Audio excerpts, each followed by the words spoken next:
All right, Duke fans, episode 750 of the Duke Basketball Roundup. Jason Evans here.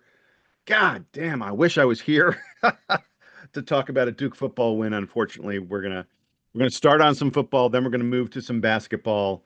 Some interesting thoughts about the Duke rotation for this upcoming season. Donald Wine is dealing with some stuff, so I'm joined by Scott Rich this weekend. Scott, we'll start with the football game. Tulane 34, Duke 27. Wasn't as close as that score indicates, was it? No, if you thought that the Illinois second half beatdown was going to light a fire under this Duke team and lead to some course correction, you were very quickly disabused of that notion. This felt very much like a continuation of the bad Duke team that I forget who's evil, Dr. Jekyll or Mr. Hyde. It's been a while, but it felt like Mr. Hyde's the evil one. Yeah. so we got the Mr. Hyde half of the Duke team that we saw last week, but for a vast majority of this game rather than just a half.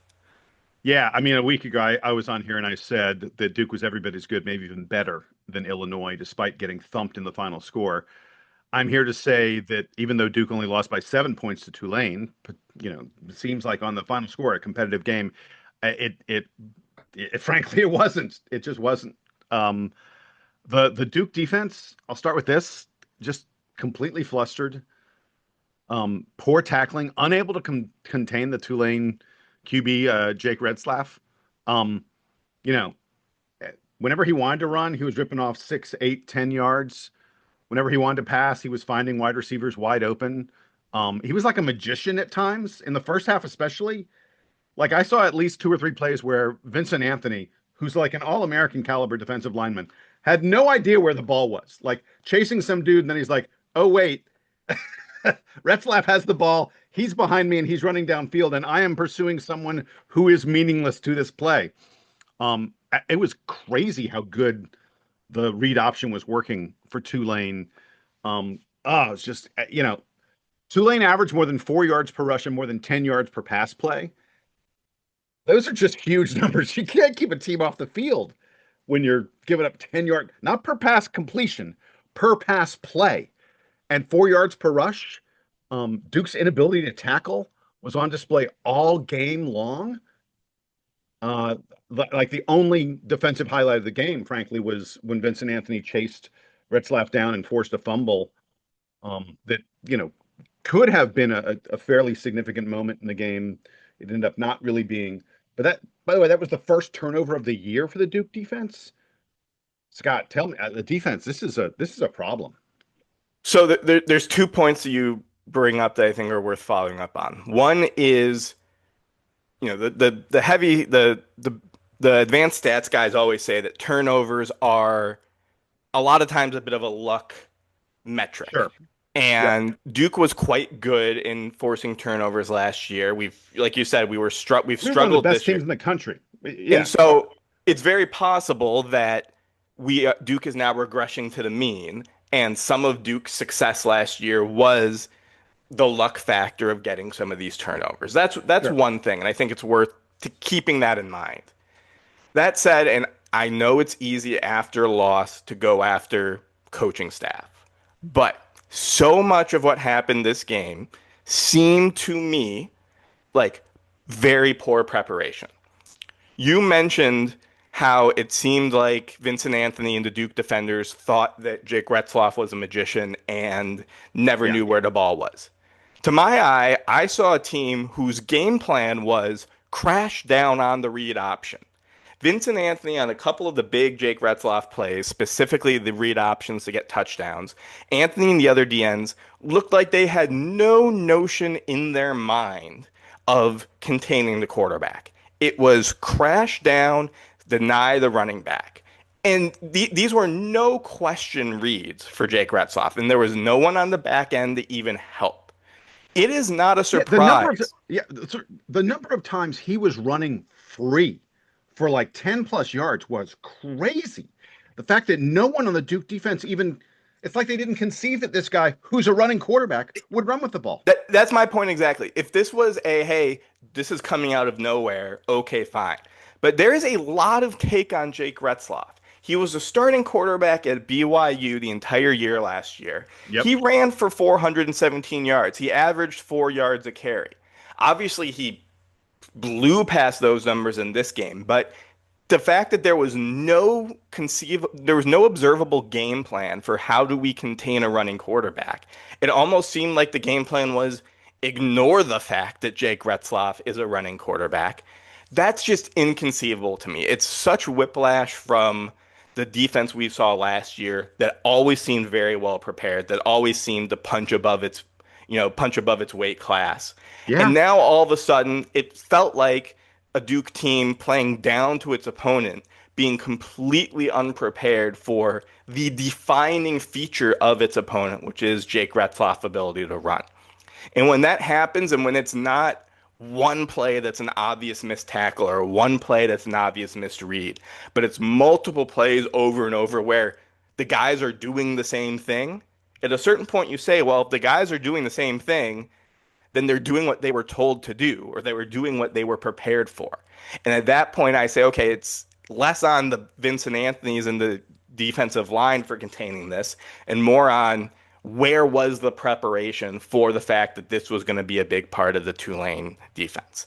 I hate being the guy to rip on the coaching staff, but you view that in concert with some of the other big issues in this game. The inability to line up and not get an offsides on field goal attempts. Oh my The God. inability to snap the ball. These are all things that I think, even before the era of message boards, fire to coach after every, loss. These are the type of things that are attributable to coaching, are attributable to preparation. And this is now the second week in a row where this has happened. We talked last week about the silly two number eights penalty. You know, this is something that there's now 2 weeks in a row where a lot of the biggest mistakes on the board can be attributable to poor preparation. And that is concerning when we just came off of a fantastic season where you would argue that our coaching was the positive that got us winning games that maybe we were punching above our belts. Now, all of a sudden, I would argue the coaching is losing us games that we should win or at least be a lot more competitive in. As a Duke football fan, I'm concerned. It's too early to raise alarms, but it's not too early to be concerned in my view.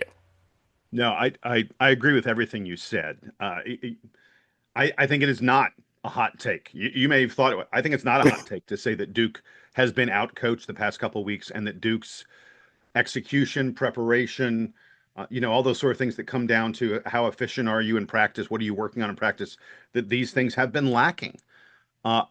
Look, to me, the key moment in the game, it was 14-3 in the second quarter, and Barkate almost caught a TD pass. You remember this play? He barely had a foot out of bounds.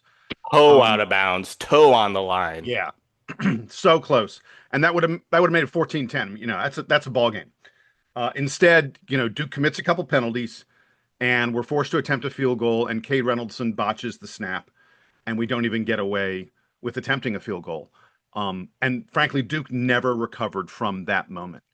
And by the way, we settled for field goals way too much in this game. Like, we were 2 of 5 on field. You don't count technically the botched snap, but we're 2 of 5 on field goal attempts. I just like to say 5 field goal attempts is not good. It's one thing maybe if you're getting to the 40 or the 35 and then attempting a long field goal because you can't get much more. Duke is attempting short field goals and missing them. This is you're just leaving points all over the field. It is abundantly clear that the poor performance of our field goal kicking unit cost Duke 9 points in this game, in a game that we lost by 7. I mean, I'm not saying that's the only reason we lost. There are a ton of reasons we lost, but boy, that is a major thing to look for. And those are momentum changers. You're going for points and suddenly you come away with nothing. Yeah, it's just On, yeah. on the point of momentum, and this is something that I think will get lost in the story of this game because of what ended up happening. But the decision to go for two at the end of the first half, Can you explain this to me? so one of two things had to have happened. Either Manny Diaz was saying, "I'm done with field goals," but he wasn't because he then Right. went for the extra point later in the game, or he was too deep in the analytics on the 2 point. There is the analytic point of view that says when you're down 14, that you go for two because to basically maximize your chances of winning and avoid overtime. But you do that in like the fourth quarter when you're trying to come down by 14. We were down 21. It was the end of the second half. If we go into the locker room down 14 with momentum, maybe some different things happen. All of a sudden, we have the second straight week where we had a not so great, not giving us much of a chance at all, 2 point conversion attempt. And now all of a sudden, we've taken the air out of the balloon. Instead of going in with momentum, now we know, oh crap, we're down 15, not 14. We're down another 2 point conversion. And just any momentum. And it was a great play by Mensa to hit Samir Hagans for that touchdown. The announcers literally just said all Tulane has to do is not let someone get behind them here, and Duke got Right. it done. Exactly. It was Yeah. a fantastic play. That's the type of play that, oh, that's a turnaround play. And then all of a sudden, let's go for two down 15, at the end of the first half. Very odd. And again, just a coaching decision that seems like unpreparedness to me. That seems like we don't know what we're going to do in this situation. We haven't talked it through. Oh, spur of the moment, I guess we're going for two. I just I don't understand. Well, is that a coach? Is he is he playing for we're going to get more field goals later on? Like 13 is better than 14? I that's the only explanation in my mind was I can't he come wanted to up be with down, it. he wanted to be down a touchdown and two field goals rather than two touchdowns, but we've just missed God, multiple that's field just goals. it's It's very hard to inexplicable. justify. Yeah. All right, I want to talk about a couple other things in the bad, and then I've got some good I do want to speak about. On offense, Tulane did a nice job putting pressure on Darian Mensah. I thought our receivers really struggled to get open downfield. I mean, the Duke passing game was mostly short passes. Mensah attempted 51. That's a lot of throws. I don't want Duke throwing the ball 51 times. That's just it's too much. And I thought, a week ago I raved about Andrell Anthony. You and I were on here, and I was talking about, this guy who comes from huge pedigree and had a big game. And in this game, he only has 2 receptions for 12 total yards. Samir Hagans, we talked about the TD was a nice catch. He only has for those two guys to have a total of 3 receptions between the two of them, and like they couldn't get open. It was a problem. But I do want to talk about the one highlight from the game, which to me is true freshman running back Nate Shepherd. On the season, Shepherd is now averaging 8.5 yards per carry. Again, true freshman. He is explosive. He is elusive. He's just plain hard to bring down. I'd love to see Duke get him the ball more. Like he had 5 carries, and he's had 5 carries in each one of our games. We're spreading the ball around a lot. Peyton Jones, Anderson Castle, Jaquez Moore, of course. We're getting carries for a lot of different guys. I'm not saying I want Shepherd to be the only guy, not by a long stretch. Jaquez Moore, has been around the program for a long time and deserves carries. But maybe let's find a way to get Nate Shepherd more than 5 carries because he looks like a guy who can really, get it done. And by the way, we found him more in the passing game. He had a touchdown catch. We found him for 4 receptions this game. Let's get the ball in his hands more. That kid looks like a true freshman who's really going to be a good player. I mean, Nate Shepherd was a guy who, he was a top 35-ish running back in his class. So he is a guy who does, Yeah. the Recruitniks did see something in. I would say if we're talking about him in the good, we should mention the running game was much better as a whole in this contest. Duke just kept going away from it. Jaquez Moore went 11 for 41. He's averaging around 4 yards a carry. That's where you would hope your starting running back to be.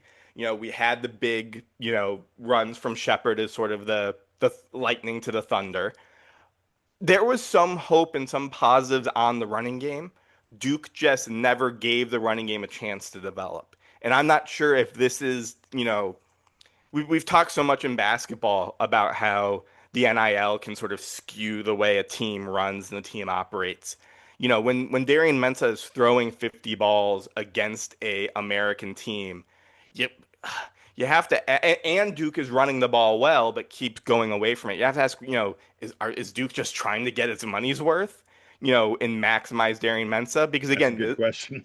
Duke the best drives were the balanced drives. Duke's best drives were the drives that had, the 4 or 5 yards runs by Jaquez Moore, who he was doing much better job at getting 4 or 5 yards rather than 1 or 2, like he was the first 2 weeks. The thing that stuck out to me on that front was, and yes, this was sort of more in the second half when we were trying to make a game of it, but Duke would get into 3rd and 3, 3rd and 4, and rather than maybe run the ball because you should be, superior in the trenches to a team from the American, maybe rather than throwing a quick, hitch route or a quick spacing route that's a high likelihood of success.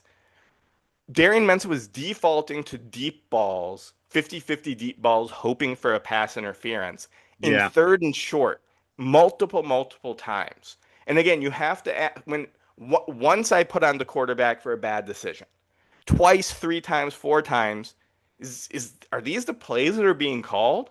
Is Duke deciding that 3rd and short is the time to take 50-50 shots down the field when we know that our receiving core is not the strength of this team?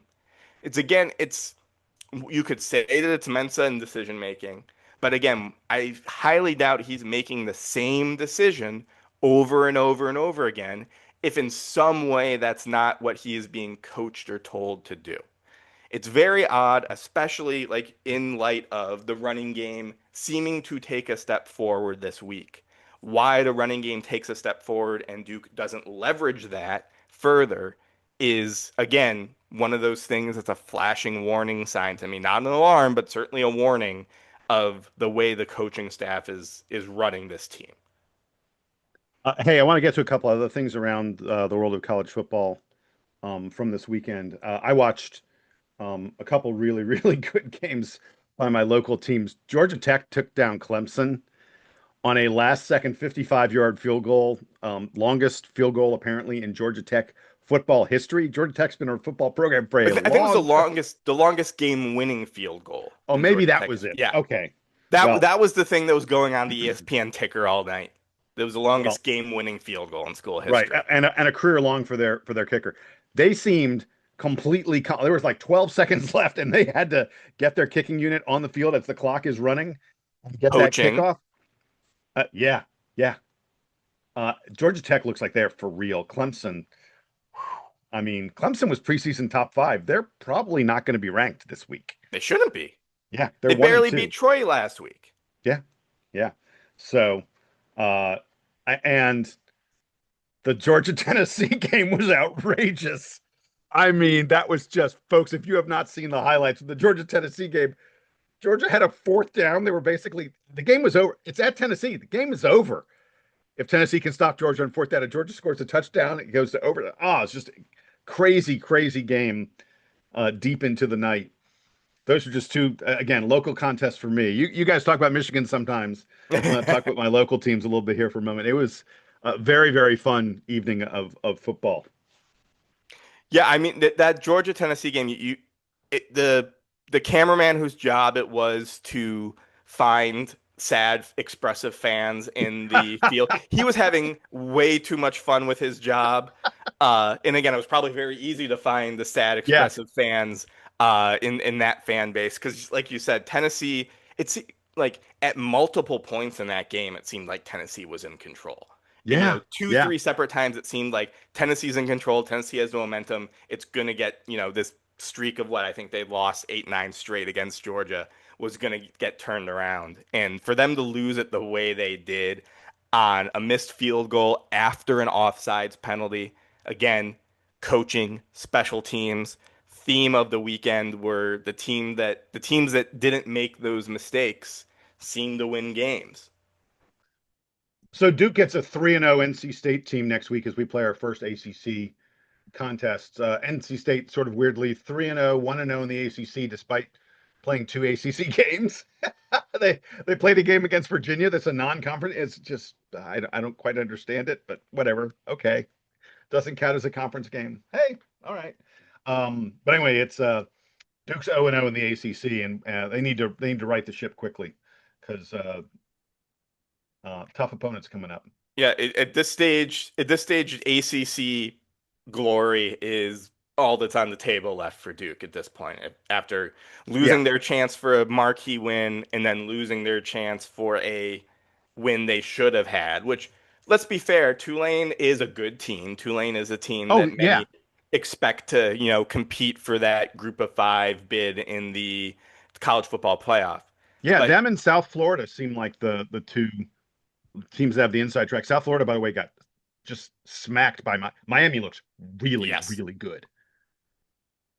But yeah, at this point, Duke's got to turn it around. If Duke falters against NC State next week, then you start to say, okay, what's left on the table for this team that had high aspirations, that invested a heck of a lot into the team in the offseason? Yeah. All right, we're going to take a quick break. On the other side, a little bit of basketball observations, I should say, rather than news. Someone who's seen the team play a practice recently spoke a little bit about who he thinks is in the rotation, where they are in the rotation, that kind of stuff. We're going to get into it in just a moment.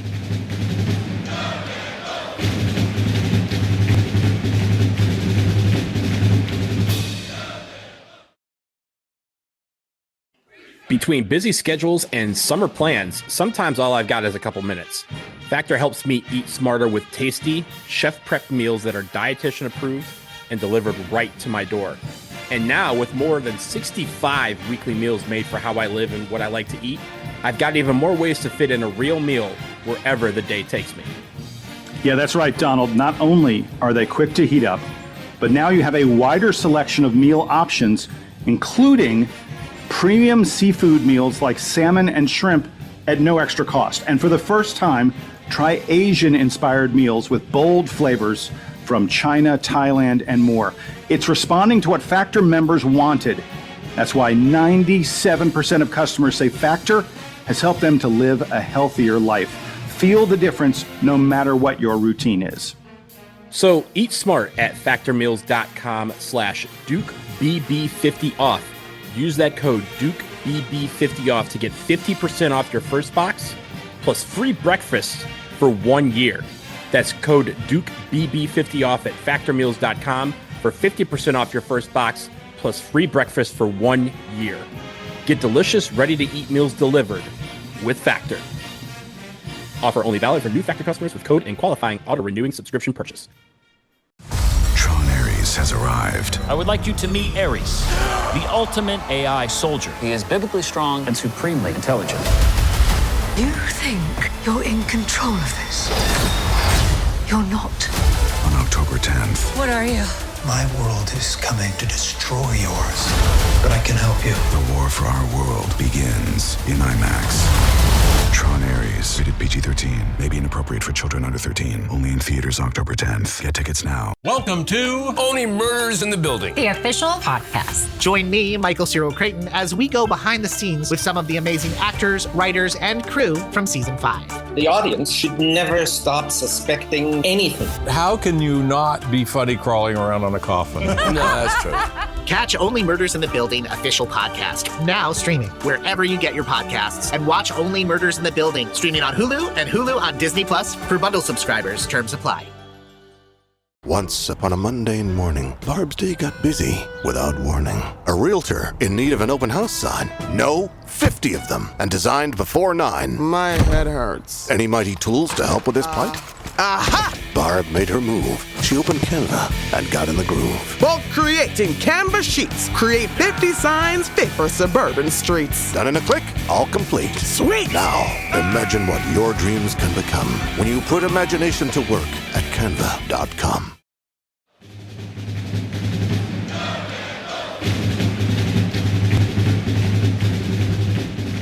All right, we're back from the break. Jason Evans, Scott Rich. Scott, this is an article you said you wanted to talk about. Brendan Marks, friend of the podcast, a guy I speak with, some degree of regularity. Really good guy.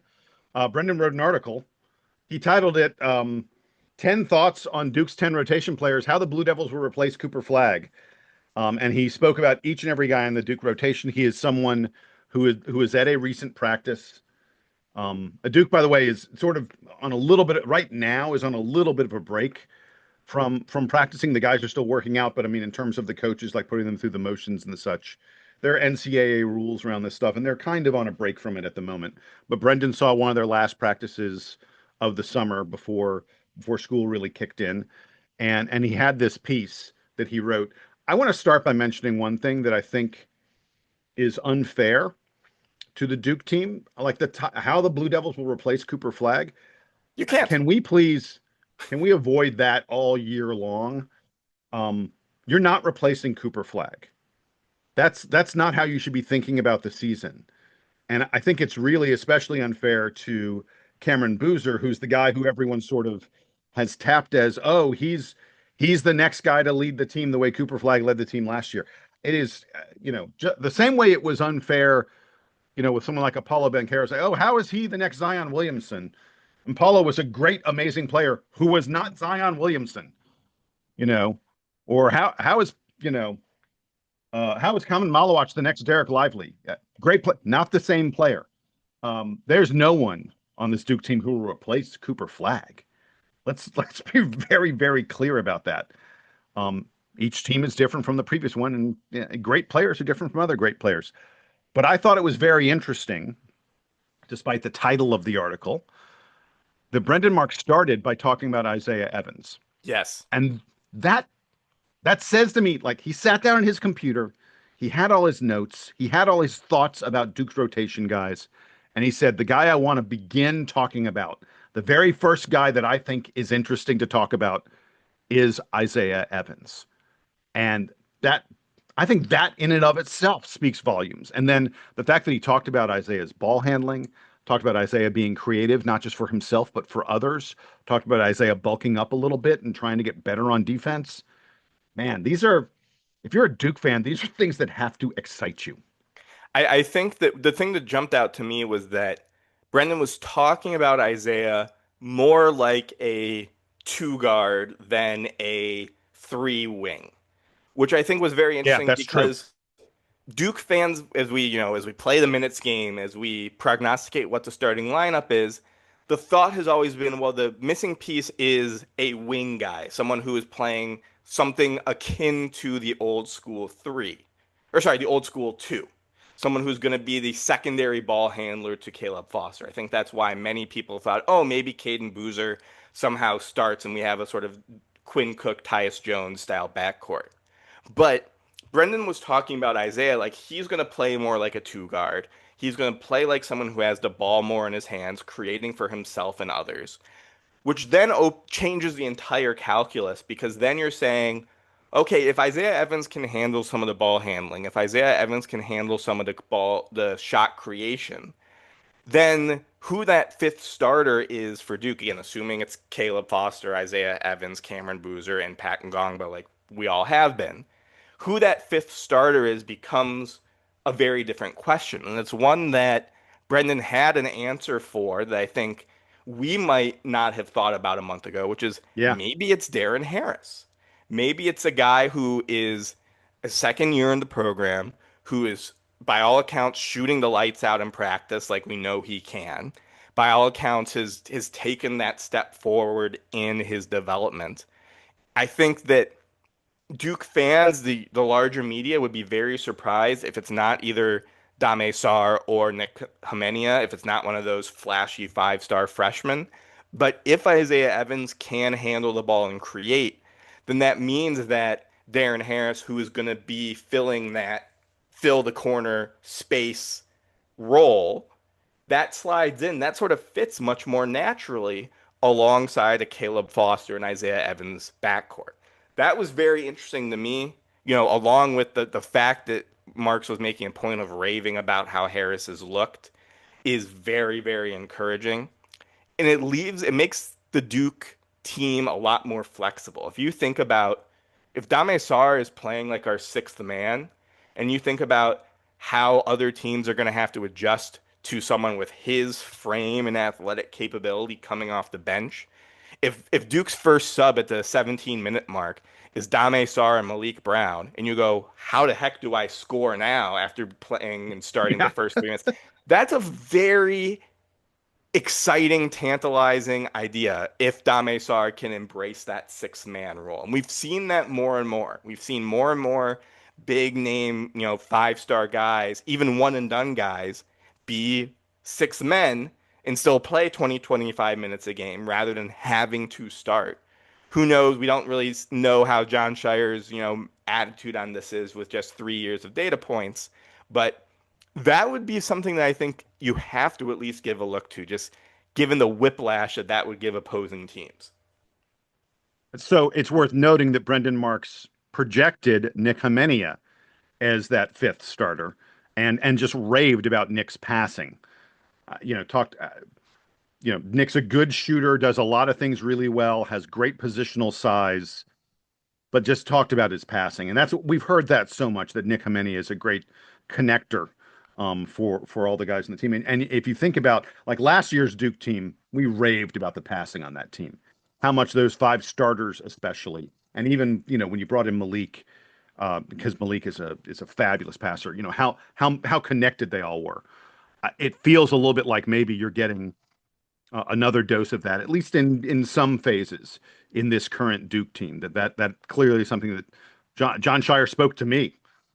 And me and Donald, when we interviewed him, he talked about wanting his teams to be connected. And when you hear the raves about Nick Hymenia's passing, you understand why he might think that. I also think it's worth noting that they talked a lot. Brendan talked a lot about Caleb Foster, and that the coaches are really, really impressed with what they've seen from CFOS so far, and that he's much more aggressive on offense. Scott, I can't even count how many times I've come on this podcast, and when I talk about Caleb Foster, I talk about him being largely invisible in games. His freshman year, his sophomore year, CFOS, you just didn't notice him that much. If you're talking about him being aggressive on offense, please, God, please give me more and more of that. And I think more than aggressive, decisive. I think that's.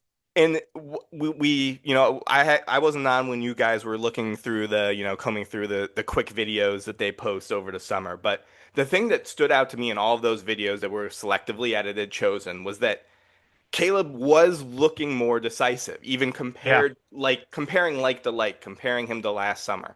When he saw the advantage on the fast break, it was immediately go. It wasn't wait for his teammates to come up. When he saw the pass, he was making quick passes that were leading to immediate layups, not just, arbitrary, okay, we have to rotate the ball now. There is positive growth in what we've seen, that Caleb is not just going to be more aggressive, but he's going to be more decisive. He's going to be aggressive in the right moments. Because for as much as we sometimes said, and I agree with you, that Caleb would fall into the background, there were also games where we would say, what is Caleb Foster doing? He's putting his head down and forcing his way to the basket when it's not there. That decision making, and that's what you expect a sophomore to junior leap to be, especially as a point guard, is when is it right to be aggressive? When do I need to run the offense? That's what Duke need. And Brendan even said that the player that determines Duke's ceiling this year is Caleb Foster. If he is the third option and the good third option and connector between Cameron Boozer and Isaiah Evans, that's what unlocks this team's ceiling. I agree wholeheartedly with that. And again, I think that if what we're seeing over the summer is indicative of what the staff is seeing in practice, there's reason to be optimistic that he's ready to take that step.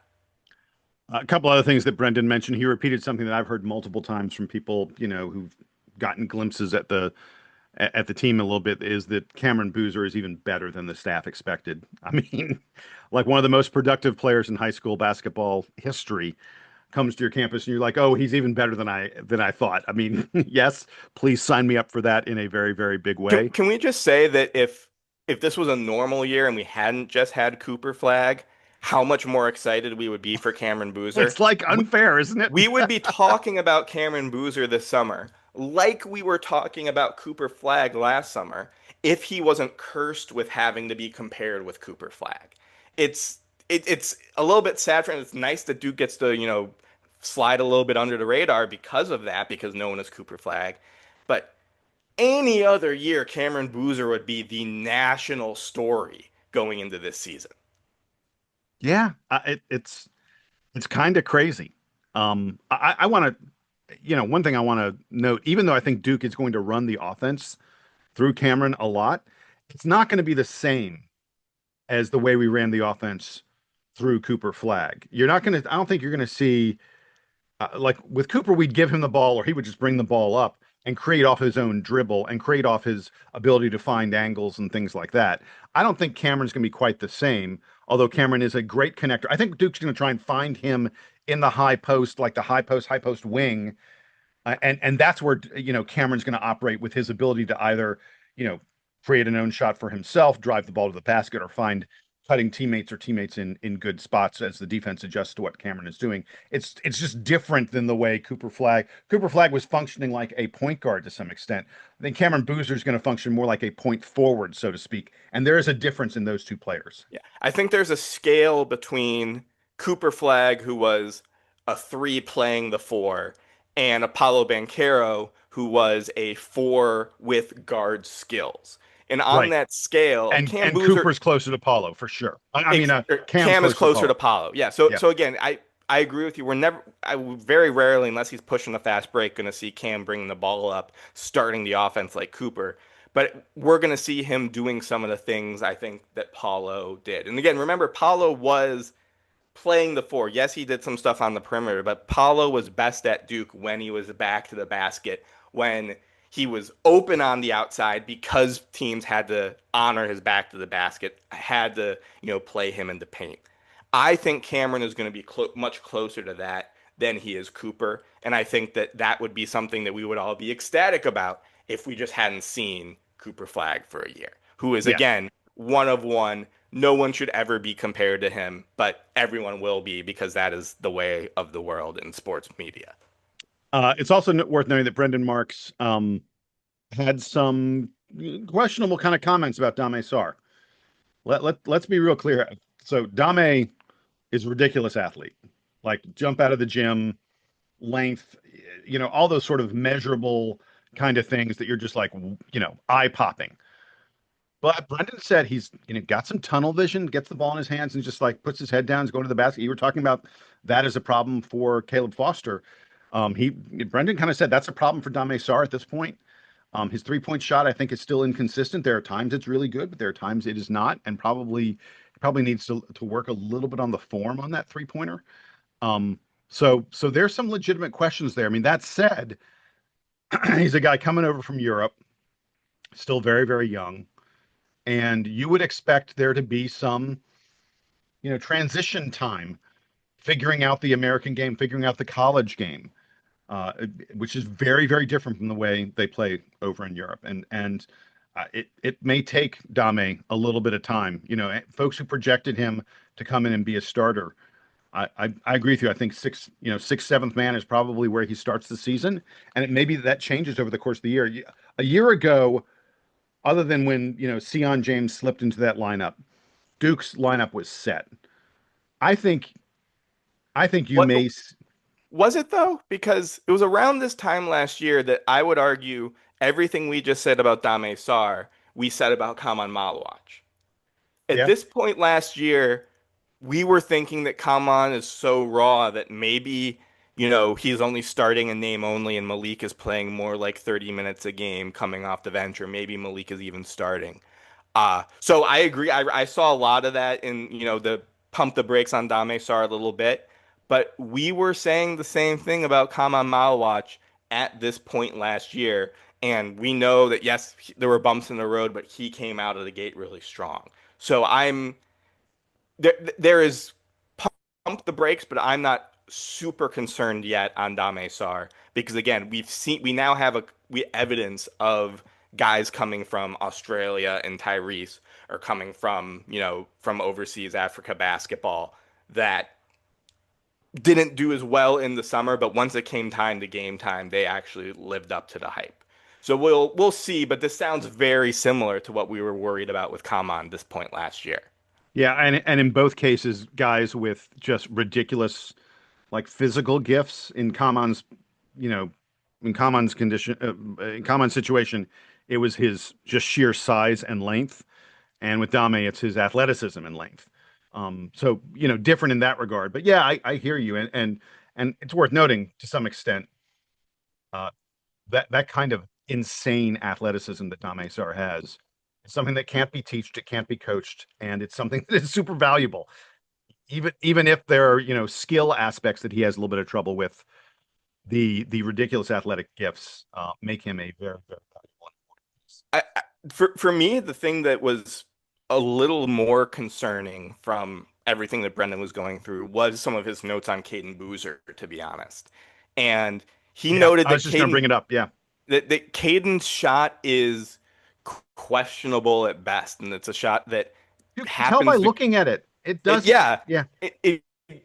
I'm getting a lot of parallels to Trey Jones. And if Caden Boozer is Trey Jones in any way, shape, or form, heck yeah, sign us up. Yeah, but exactly. lest we forget, Trey Jones, his freshman year, was such a liability shooting from deep that was part of the challenge that Duke team faced, was that teams were able to hog the lane and sort of muck it up when RJ and Zion were attacking the basket. If Caden can't get his shot fixed, I'm sure he will. I'm sure that's part of what his development and his growth at Duke will be. Maybe that's over the course of multiple years rather than one like we think of with a 5-star recruit whose name is Boozer. But if that is a challenge, and given how important shooting and floor spacing is to Jon Scheyer, you have to wonder if maybe he is the seventh, eighth guy in the rotation. Maybe if he is behind the Darren Harris. Again, a lot of this depends on Caleb Foster. A lot of this depends on if Caleb Foster can play the point and facilitate and pass, because we know Caden's superpower isn't his scoring ability, it's his passing ability. But right, if his there court are, vision. Exactly.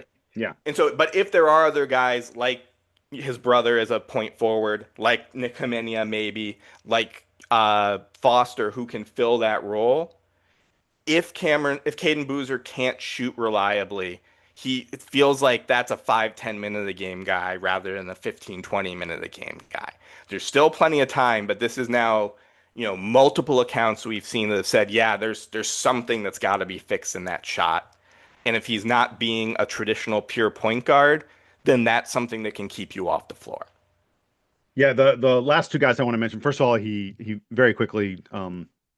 There were some people who were hyping up Sebastian Wilkins and saying that this guy was going to be had a chance to be a real rotation piece. I think Brendan.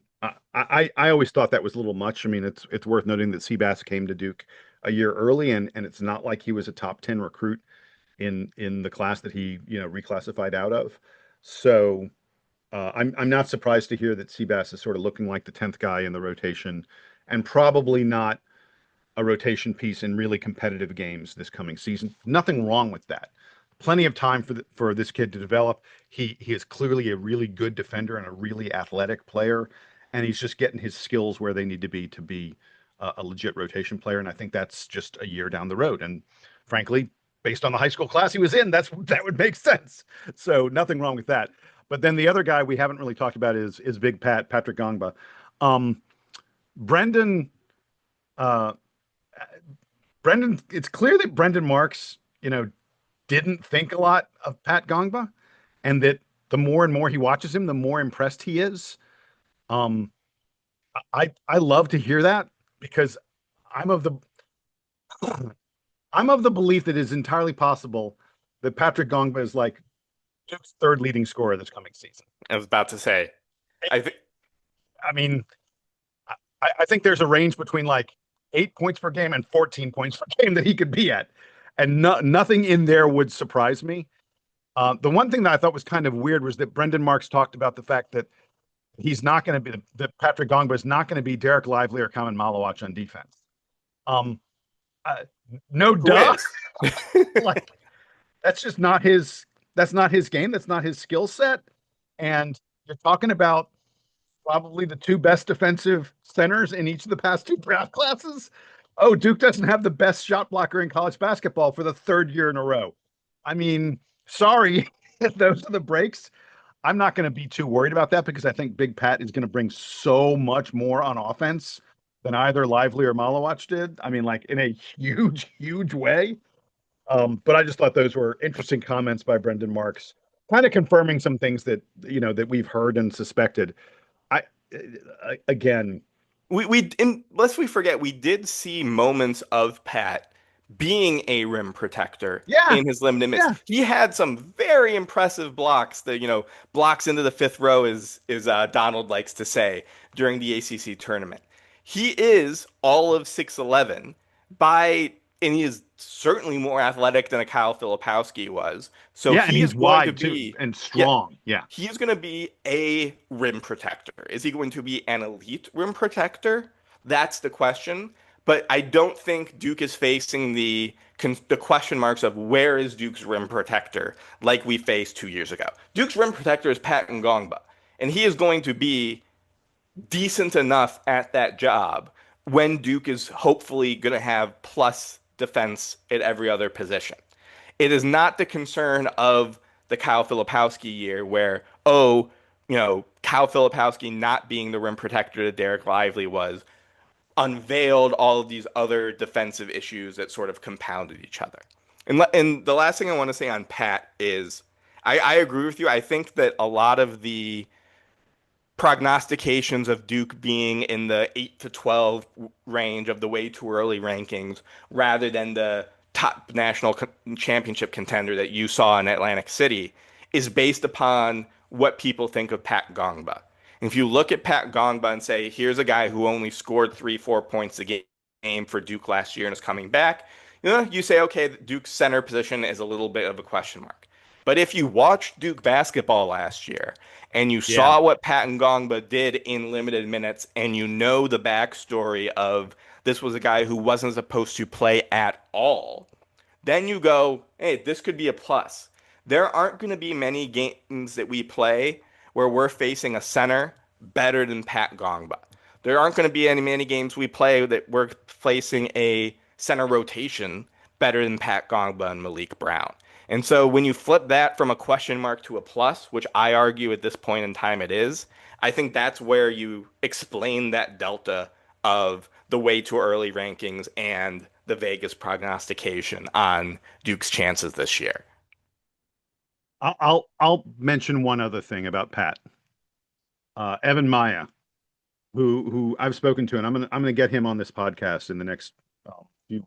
Have Evan Maya. He's one of the, just like Ken Pomeroy, he is one of these guys who is really smart about the way he looks at college basketball and projects efficiency and how guys are going to impact the game and things like that.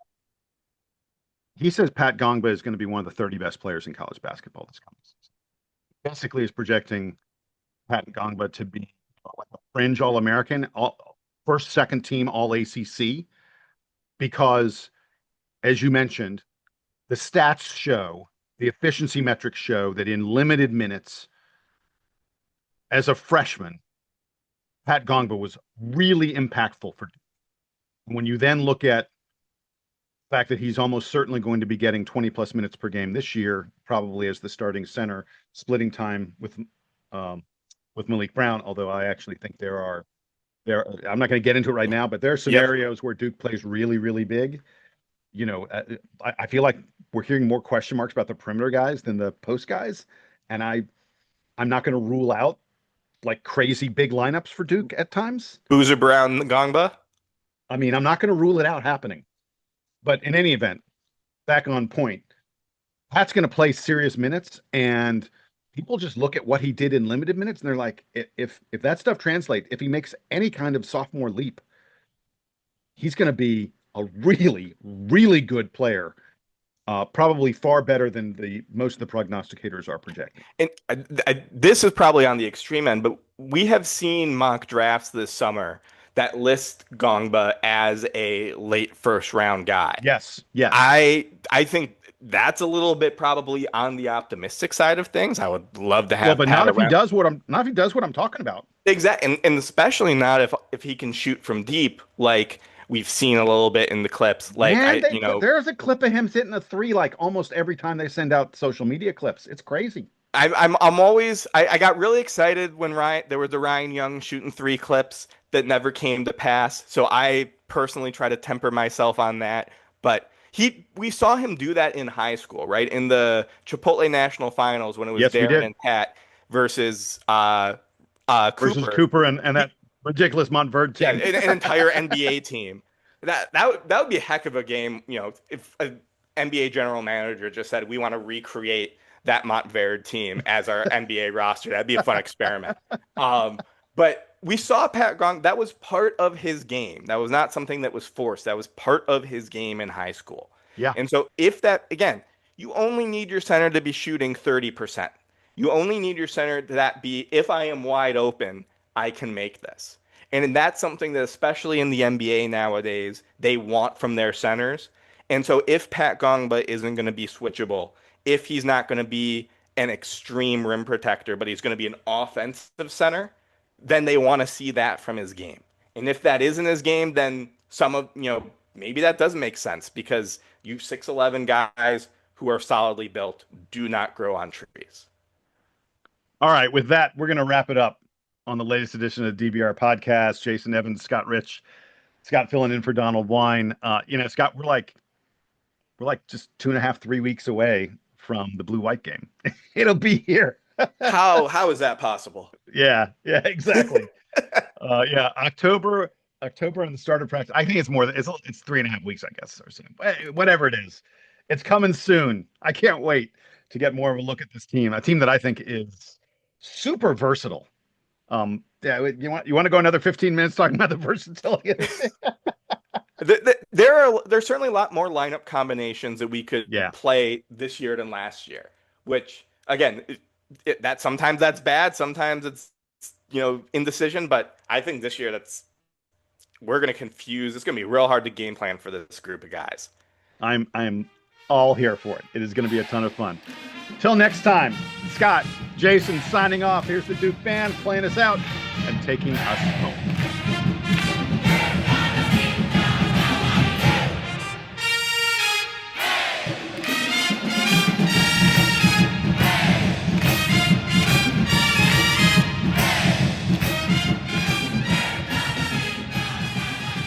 You want to join the podcast, bud? Oh, that's the cutest thing ever. This is Barry. Say hi to Jason, Barry. Hey, Barry. Oh, he loves your face. He is licking your face so much. He is a big kisser. And he's like, aha, daddy's away from Quinn. I can get attention now. Yes. Yeah, dogs hate it when there's a baby that is added to the mix. Well, the funniest thing is he loves the baby just like too much. So when the baby cries, he decides he has to like alert bark to tell us that the baby's crying. It's like, no, this is too much noise. And he just desperately wants to play with Quinn. And like, he's like, oh, Quinn's crying. What do I do when the humans are sad? I lick their faces. It's like, no, you can't lick the baby's face with the same intensity as the large humans, bud. Good boy. I love it. Oh, makes me miss my Cameron. I know. Yeah. I hopefully that's when you did that pod. Yeah. They are family. No question. They are.